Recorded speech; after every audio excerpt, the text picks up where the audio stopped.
രാജിവെച്ചത് ഖജനാവിന് നഷ്ടമുണ്ടായിട്ടായിരുന്നില്ല. കോടതി പരാമർശത്തെ തുടർന്ന് പ്രതിച്ഛായയ്ക്ക് മങ്ങലേറ്റു എന്ന് താങ്കൾ തന്നെ അന്ന് പറഞ്ഞിട്ട് കൂടിയായിരുന്നു.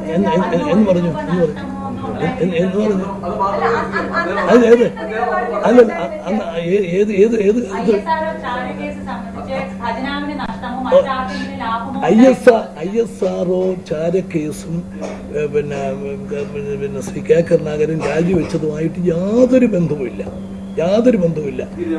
നിങ്ങളൊക്കെ മാധ്യമങ്ങളിലുള്ളതല്ലേ. നിങ്ങൾ അന്നത്തെ കാലത്ത് ഏതെങ്കിലും എൻ്റെ ഒരു സ്റ്റേറ്റ്മെന്റ് ഈ ചാരക്കേസ് സംബന്ധിച്ച് അദ്ദേഹത്തെ കുറ്റപ്പെടുത്തിയിട്ടുള്ളതുണ്ടെങ്കിൽ നിങ്ങളൊന്ന് എടുത്തന്നെ.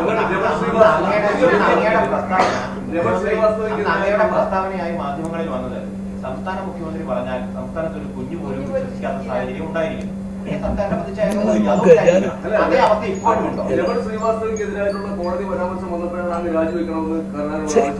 തെറ്റാണ്, വെള്ള തെറ്റാണ്. നിങ്ങൾക്ക് നിങ്ങളുടെ പഴയ രേഖകൾ എടുത്ത് നോക്ക്.